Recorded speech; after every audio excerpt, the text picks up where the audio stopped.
দেশ স্বাধীনকে ভালোবাসি, আমি দেশের মানুষকে ভালোবাসি। আমি দীর্ঘ 14 বছর আমি 35টি দেশ ঘুরেছি, কিন্তু আমি বাংলাদেশ কখনো ভুলি নাই। ইনশাল্লাহ আমি মানুষ আজ পর্যন্ত আমি এই দেশকে ভুলবো না, এবং নিশ্চয় আল্লাহ আমাকে এই বছরে আমার মাতৃভূমিতে দেয়। যদি বলে যে আমাকে চায় না, আমি কোনোদিনই থাকবো না। এবং এটা ঠিক, দীর্ঘদিন হয়ে গেছে। অবশ্যই আমি চাই নতুন নেতৃত্ব আসুক। এখন বিদায় নেওয়ার জন্য আমি প্রস্তুত। প্রিয় দেশবাসী ও প্রবাসী ভাই ও বোনের, আসসালামু আলাইকুম। আজ 31শে জুলাই 2024 আমি সৈয়দ বদরুল হোসেন কথা বলছিলাম জার্মানির ওসনাবুর্গ শহরের প্রধান রেল স্টেশনের সামনে থেকে।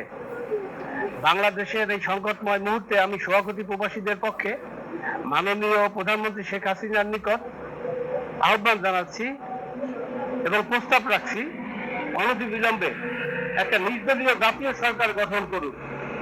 সেই সংকটময় মুহূর্তে সংসদ ভাঙিয়ে দিয়ে মাননীয় প্রধানমন্ত্রী তিনি সেনাপ্রধানের নিকট তার ক্ষমতা হস্তান্তর করবেন এবং সেনাপ্রধান জাতির উদ্দেশ্যে ওয়াদা দেবেন আগামী 10 দিনের মধ্যে তিনি নির্দলীয় জাতীয় সরকার গঠন করবেন। ওই সরকার 2 বছর রাষ্ট্র পরিচালনা করবে এবং ওই সরকারের বৈধতার জন্য 3 মাসের মধ্যে দেশে হা না ভোট গ্রহণ হবে।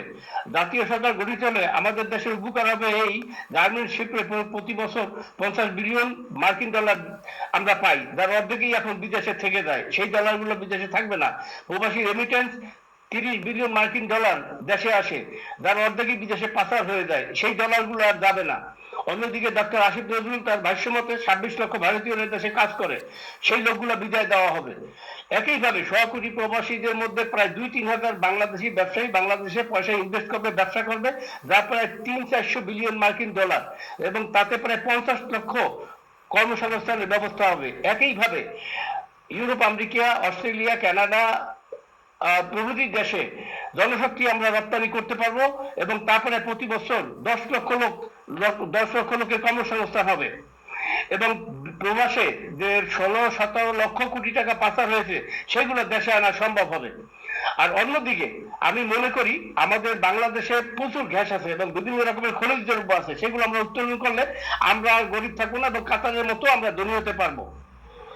প্রবাসে বাংলাদেশের বহু যোগ্যতা সম্পন্ন ব্যক্তি আছেন যারা বাংলাদেশ নিয়ে আফসোস করেন, কিন্তু কোনো সরকারই তাদেরকে মূল্যায়ন করে না। যেমন করে পৃথিবীতে প্রথম চালকবিহীন হেলিকপ্টারের প্রতিষ্ঠাতা বাংলাদেশ বংশভুক্ত ডক্টর বৈজ্ঞানিক হুমায়ুন কবির, যার বাড়ি কিশোরগঞ্জ পাকুন্দিয়া থানায়, তাকে দিয়ে আমরা অনেক কিছু করতে পারতাম। আমি সৈয়দ বদরুল হোসেন আজকে 42 বছর জার্মান প্রবাসী, এখনো আমার বাংলাদেশের পাসপোর্ট, জার্মানি পাসপোর্ট গ্রহণ করিনি। সবসময় বাংলাদেশের কথাই চিন্তা করি এবং বাংলাদেশ সোশ্যাল ডেমোক্রেটিক পার্টি গঠন করে 2001 সালে আমি বরিশাল 3 আসনে নির্বাচন করেছিলাম এবং ভোট পেয়েছিলাম মাত্র 22,800। তখন ভাবলাম যে বাংলাদেশের মানুষ বিএনপি আওয়ামী লীগ ছাড়া ভোট দেয় না, যে কারণে আমি রাজনীতি থেকে বিজয় হয়েছি।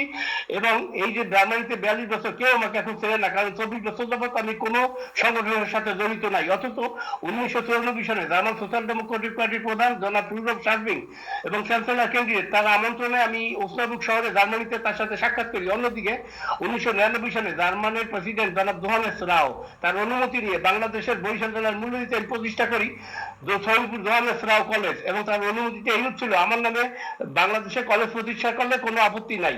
অথচ এই প্রধানমন্ত্রী শেখ হাসিনা, আপনি জার্মানিতে ছিলেন, আপনার সন্তান আমেরিকায় তার পাসপোর্ট নিয়েছিল, তারেক রহমান ইংল্যান্ড ছিল, বলেন আপনাদের সাথে কোন দেশের প্রেসিডেন্ট বা প্রধানমন্ত্রীর সাথে এরূপ সম্পর্ক আছে? কিন্তু আমার সম্পর্কটা ছিল, সেই যোগ্যতাটা, সেই অবস্থাটা আমি বাংলাদেশে দেখাতে পারলাম না। এটাই আমার জন্য দুর্ভাগ্য।